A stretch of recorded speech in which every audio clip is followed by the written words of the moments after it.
Très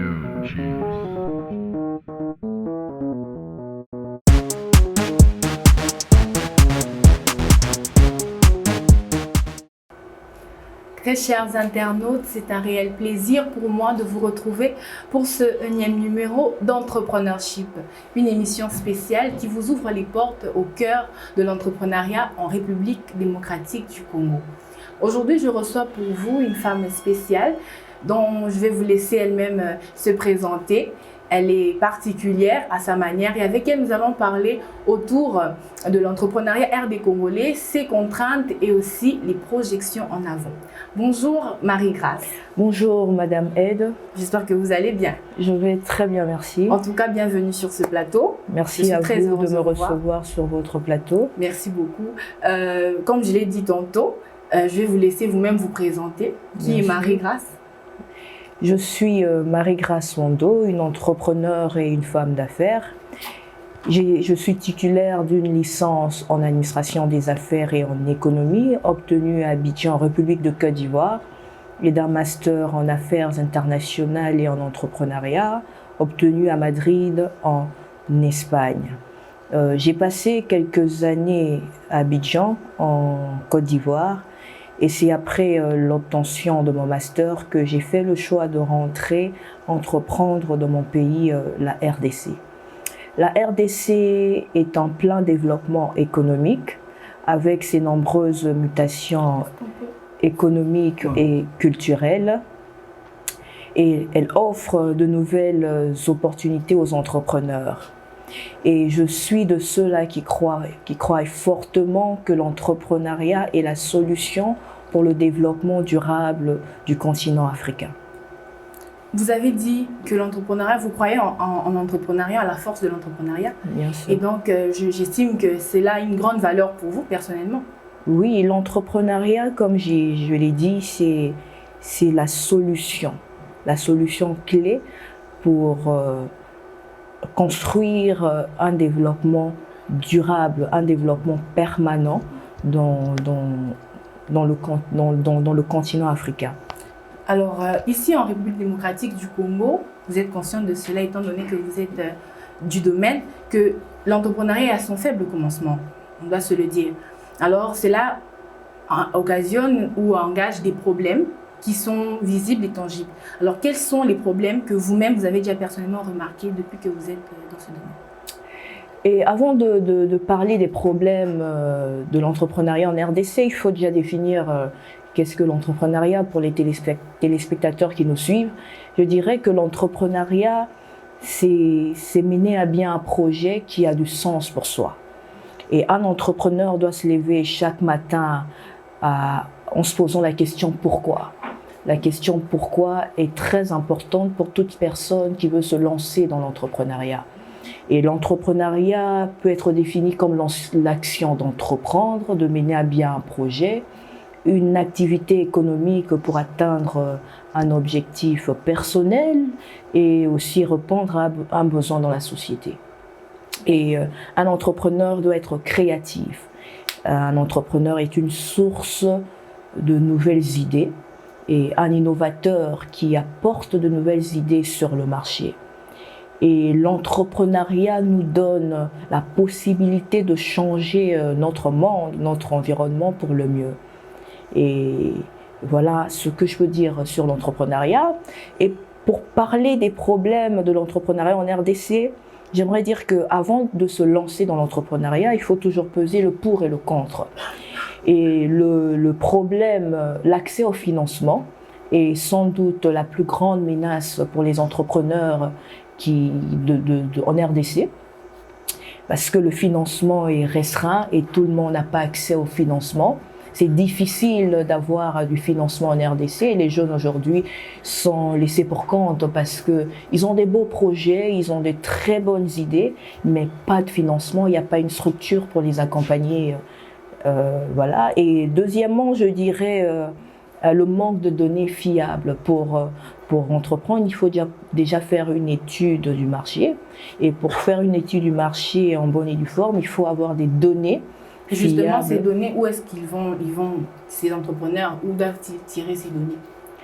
Déjà, il y a des structures, je pense, en RDC. Il y a des organisations, par exemple, quelqu'un qui veut entreprendre, je dirais, dans l'agriculture. Il y a le ministère de l'Agriculture, où on peut obtenir des données. Et voilà, des ministères, des structures qui permettent donc aux entrepreneurs d'avoir à leur disposition des données. Voilà. Et troisièmement, je dirais la corruption. Et la RDC est parmi les pays les plus corrompus du monde. Et on le voit d'ailleurs tous les jours. Si tu as un projet, tu veux te lancer, tu vas dans un cabinet, tu dois laisser un pot de vin, justement pour que ton dossier aille dans le... Avez-vous déjà rencontré ce genre d'aléas pendant votre parcours?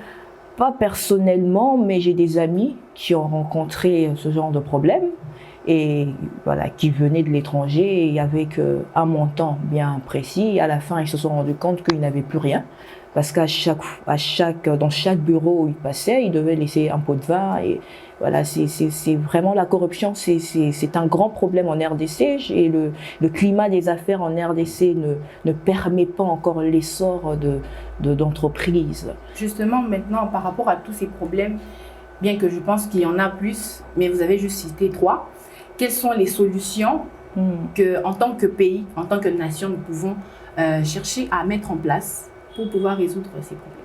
Pour le financement, je dirais qu'il faut mettre en place une structure qui s'occupe spécialement du financement des projets et qui sera un intermédiaire entre les entrepreneurs et les investisseurs, le gouvernement et toute personne de bonne foi qui veut aider ces jeunes entrepreneurs, ces jeunes qui veulent développer notre pays. Et je pense qu'il faudra mettre en place cette structure qui est très importante. Et à part les ateliers, différents ateliers qui se font, on a des ateliers qui se font, qui financent quelques projets, et on doit avoir une structure qui est reconnue. Donc vous voulez dire par là une structure de l'État? Une structure de l'État ou privé, public comme privé, toute personne peut, mais on travaille en collaboration avec le gouvernement bien sûr, une structure bien établie qui sera donc le pont, qui fera le pont, l'intermédiaire entre les entrepreneurs, les institutions financières, le gouvernement et les investisseurs, et voilà. Et deuxièmement, je dirais que la RDC n'a pas une forte culture entrepreneuriale par rapport. Comment ça, expliquez-vous bien. Ouais, par rapport aux pays, par rapport aux pays comme le Kenya et le Rwanda, notre voisin, et cela passe par un changement de culture et de mentalité. Donc, il faut mettre en place une culture entrepreneuriale au sein de la population congolaise, même à travers les spots télévisés, les pousser donc à entreprendre. Et donc un environnement propice, il nous faut un environnement propice à l'essor d'initiatives entrepreneuriales. Et il faut aussi que l'entrepreneuriat soit au cœur des sujets et thèmes enseignés dans des écoles privées et universités. Et je pense que le problème, il faut déjà toucher ce problème. De l'éducation.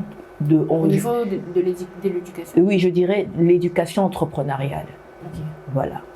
Et le reste suivra. Vous avez parlé de faire appel à des spots publicitaires. Donc, ce que vous reconnaissez la force quand même des médias dans l'essor de l'entrepreneuriat dans notre pays. Oui. Cependant, quelles sont les idées que vous pouvez donner à tous les médias, d'une manière générale? Quelles sont les idées, quelles sont les choses qu'ils peuvent faire pour emmener à bien cet essor-là, comme vous êtes en train de dire? Les médias sont très importants. Déjà, quand on parle de la construction d'une nation, du développement d'une nation, je pense que les médias ont leur rôle à jouer. Les médias sont là pour informer, pour éduquer, pour changer les mentalités.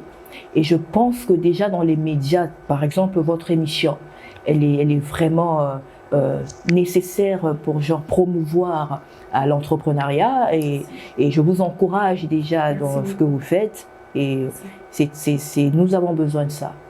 Et je pense qu'aujourd'hui, quand on regarde les médias congolais, c'est triste aujourd'hui de constater qu'il n'y a pas vraiment des sujets que nous développons maintenant, tels que l'entrepreneuriat et d'autres, ne sont pas vraiment abordés. Et certains sujets sont abordés, mais de façon, pas de façon effective. C'est-à-dire pas de façon effective, je dirais, on ne va pas à la racine, on survole juste, on reste sur le superficiel, mais on ne touche pas le cœur Et vous pensez qu'il y a une solution aussi pour ce genre de problème par rapport aux médias? Ouais, et bon, les solutions pour les médias congolais, c'est ce que vous voulez... Oui, des solutions par rapport au fait que vous avez parlé de la plupart des médias qui n'entrent pas en profondeur des problèmes réels que rencontre la population.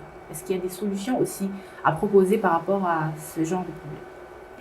Ouais, je dirais que j'encouragerais donc des jeunes qui nous suivent en ce moment, qui veulent se lancer dans les médias, de créer des plateformes qui vont voilà, faire ce travail de façon à ce que l'entrepreneuriat soit promouvoir l'entrepreneuriat, l'éducation entrepreneuriale soit de plus en plus mise en avant. Et on peut pourquoi pas entreprendre dans ce domaine-là. Et je pense que j'ai pas vraiment de solution je dirais que l'entrepreneuriat dans les médias, et nous avons besoin de ça, et changer notre façon de faire les choses. Et voilà, dans ce secteur-là. Merci beaucoup. Parlons à présent maintenant de vous-même. Vous êtes une femme entreprenante, vous êtes entrepreneur et vous avez reçu des formations sur le sujet, donc vous vous y connaissez. Alors, qu'est-ce qui vous a poussé, déjà de par vos études, à vous lancer dans ce genre de cursus? Déjà, comme je l'ai dit précédemment, j'ai un master en entrepreneuriat et j'ai toujours voulu être à mon compte. J'ai toujours voulu être mon propre boss. J'ai jamais voulu travailler pour quelqu'un. Femme indépendante. Femme indépendante, exactement. Et il n'y a pas vraiment quelque chose qui m'a motivée à le faire, puisque depuis mon jeune âge, j'ai toujours voulu être indépendante, comme vous l'avez dit. Et j'ai fait le choix de rentrer dans mon pays parce que j'ai passé quelques années en Côte d'Ivoire, parce que la RDC a d'énormes potentiels. C'est-à-dire que nous avons tout pour que la RDC soit parmi les grands pays en Afrique et même dans le monde. Et il y a tellement d'opportunités en RDC, et c'est pour cela que j'ai fait le choix de rentrer dans mon pays et de donner, d'offrir mon savoir-faire et de mettre ma main à la pâte. Et j'encouragerais tous les Congolais qui vivent à l'étranger de faire de même. Nous devons tous revenir dans notre pays pour le construire, pour le développer, chacun à sa manière. Ce que vous faites aujourd'hui, maintenant là, c'est aussi participe aussi au développement du pays. Et voilà, je pense que nous devons travailler ensemble pour que la RDC soit un pays stable d'abord et un pays développé en Afrique et dans le monde. Alors, vous êtes revenu au pays. Oui. Après autant d'années, vous avez acquis des formations et arrivé ici, dans notre pays, il y a sûrement des choses, des faits, des circonstances que vous avez eu à rencontrer qui vous ont marqué, que ce soit positivement ou négativement. Est-ce que vous pouvez essayer de nous briefer un peu? Déjà, dans mon domaine, je pense que pour entreprendre dans ce pays, il faut beaucoup de patience. Il faut beaucoup de patience. Et pourquoi beaucoup de patience? Beaucoup de patience parce que contrairement à nos voisins, contrairement au Rwanda et même au Kenya que j'ai mentionné tantôt, c'est très difficile d'être entrepreneur en RDC. Pourquoi ça? Parce que les conditions ne sont pas réunies. Déjà, j'ai parlé du financement, j'ai parlé de... Et les conditions ne sont pas réunies pour que ça soit fluide, en fait. Quand tu viens dans ce pays, tu dois mais c'est une terre d'opportunités. La RDC est une terre d'opportunités, mais il faut que le gouvernement congolais prenne ses responsabilités en établissant des structures qui accompagnent, des structures qui accompagneront des entrepreneurs pardon, et des solutions pour justement que toute personne qui veut entreprendre en RDC puisse le faire plus facilement et sereinement. Et je dirais que la patience c'est vraiment dans ce sens-là. Et bon, je dirais la patience, la résilience et le courage. Donc, si je comprends bien, pour bien entreprendre en République démocratique du Congo, il faut être un guerrier et une guerrière. Il faut être un guerrier et une guerrière. Qui se bat et qui lutte. Qui lutte, et il faut croire en son projet. On ne se lève pas un matin pour devenir entrepreneur. L'entrepreneuriat un projet doit être mûri et bien réfléchi. Voilà. Ça doit avoir du sens pour soi, comme je l'ai dit précédemment. Et voilà, quand tu crois en ton projet, tu sais que ton projet va contribuer donc au développement de ta nation, de ton pays, de ta communauté, de la société. Et tu le crois et tu te lances sans regarder les obstacles, les limitations qui sont autour de toi. Et l'entrepreneuriat est un processus. Et quand nous regardons ces grands entrepreneurs, même européens, américains, ils ne sont pas arrivés là juste en un claquement de doigts. Il y a eu un processus pour chacun. De la détermination, de l'engagement, de la créativité surtout. L'entrepreneuriat, c'est plus la créativité. Et il faut un processus, il faut aussi se dire que voilà, c'est sur le long terme. Donc je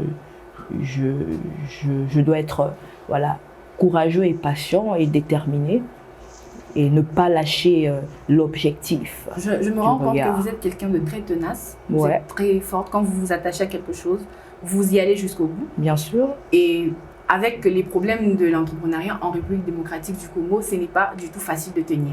Alors, qu'est-ce qui fait vraiment votre force? D'où puisez-vous cette force qui vous permet de vous battre? Déjà, je dirais que je crois en moi. Je suis une femme qui croit en moi. Je sais où je vais. Je sais ce que le Seigneur m'a appelé à faire. Et je ne suis pas de ceux-là qui hésitent. Je n'hésite jamais. Et quand je crois que c'est la bonne voie, je fonce. Et c'est vraiment ma détermination. Et vraiment, je veux vraiment aider la population congolaise à ma manière. Et je le fais sans regarder autour de moi.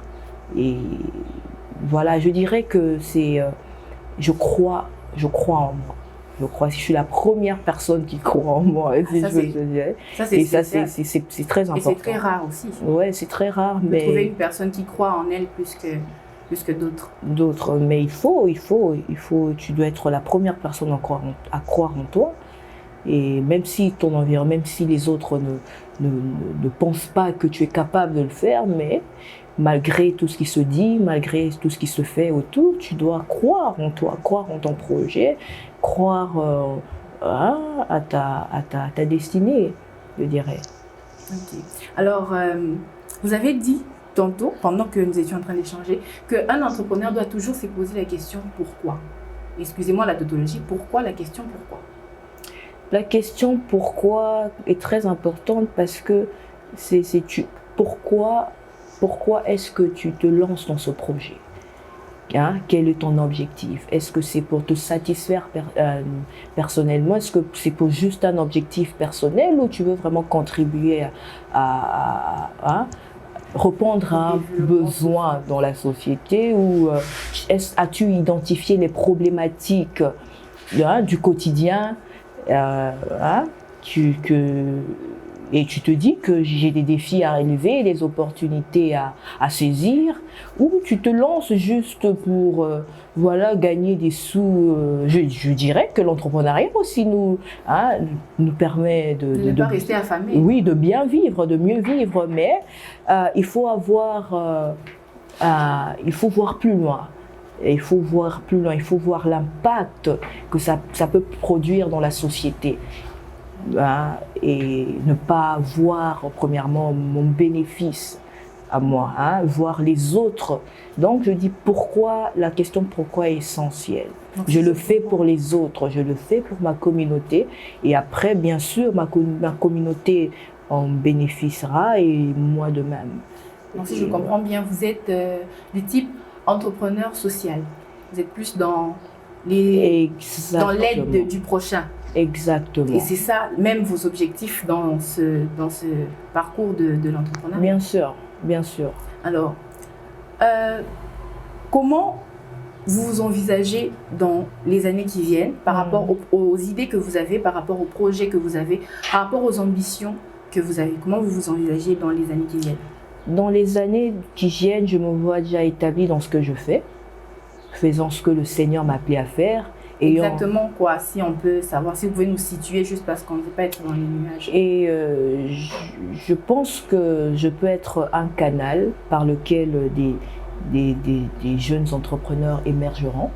Et c'est vraiment mon objectif, c'est de permettre à ce que des jeunes entrepreneurs qui sont dans l'ombre, qui ont du mal justement à trouver du financement et à émerger. Vous serez une facilitatrice. Exactement. Vous avez dit tantôt que vous vouliez être votre propre chef, votre propre boss. Vous ne vouliez pas être sous quelqu'un qui... Et puis on sait déjà que ici la rémunération est un sérieux problème. Je pense que vous l'avez remarqué lorsque vous êtes revenu, que la rémunération des salariés est très, très problématique. Alors une personne qui vit dans ce système, il n'est pas bien payé, mais il n'arrive pas non plus à se lancer dans l'entrepreneuriat. Qu'est-ce que vous pouvez lui dire? Quelle solution vous pouvez lui apporter en ce moment? Premièrement, est-ce que la personne veut être entrepreneur? C'est ça la grande question. C'est ça la question. On ne se lance pas dans l'entrepreneuriat juste pour se lancer dans l'entrepreneuriat. La personne doit avoir une passion pour l'entrepreneuriat. Est-ce que la personne a un projet qui a du sens pour elle? Est-ce que la personne veut juste se lancer pour se lancer? Parce que mes voisins se lancent dans l'entrepreneuriat, mes amis se lancent. Non, l'entrepreneuriat n'est pas, on ne voit pas, c'est pas quelque chose qu'on fait juste comme ça. Ça doit être, la décision d'être entrepreneur doit être mûrie, bien réfléchie. Et voilà. Mais je dirais que toute personne peut être entrepreneur, mais il faut exactement où on met les pieds. Exactement. Il y a beaucoup qui se sont cassés, faute les dents. de n'avoir pas fait recours à des objectifs bien ciblés. Bien ciblés. Alors, la personne on a des exemples, des personnes qui sont lancées juste pour le faire et ils se sont cassés les dents parce qu'ils se sont rendus compte que c'est pas facile. Oui, l'entrepreneuriat n'est pas quelque chose de, voilà. Donc, facile. Il faut réfléchir, il faut bien réfléchir avant de se lancer. Et après avoir réfléchi, il faut poser des actions. Quelles sont 2-3 actions que vous pouvez dire à nos chers abonnés qui nous suivent? 2-3 actions de base quand on a réfléchi, on sait ce qu'on veut faire et on veut maintenant se lancer. Et il faut faire une étude du marché. Connaître exactement l'environnement dans lequel tu te trouves. Est-ce que ce projet que je vais entreprendre sera bénéfique à mon environnement? Comment est-ce que ce projet sera reçu par la population? Est-ce que c'est l'environnement propice pour ce genre de projet? Il y a des données comme ça qu'il faut avoir à sa disposition. Et une fois que c'est bon, on peut se lancer et on est sûr que ça va marcher.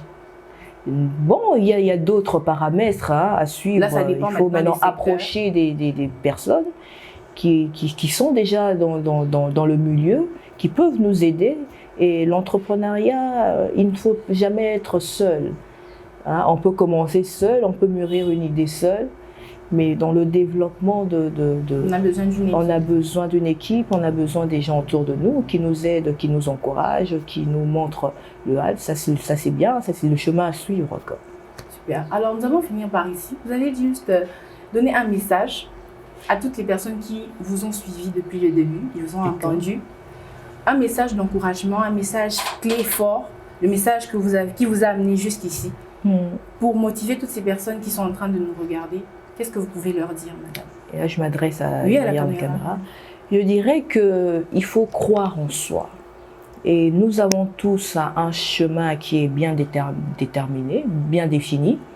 Et je dirais que nous avons 3 histoires.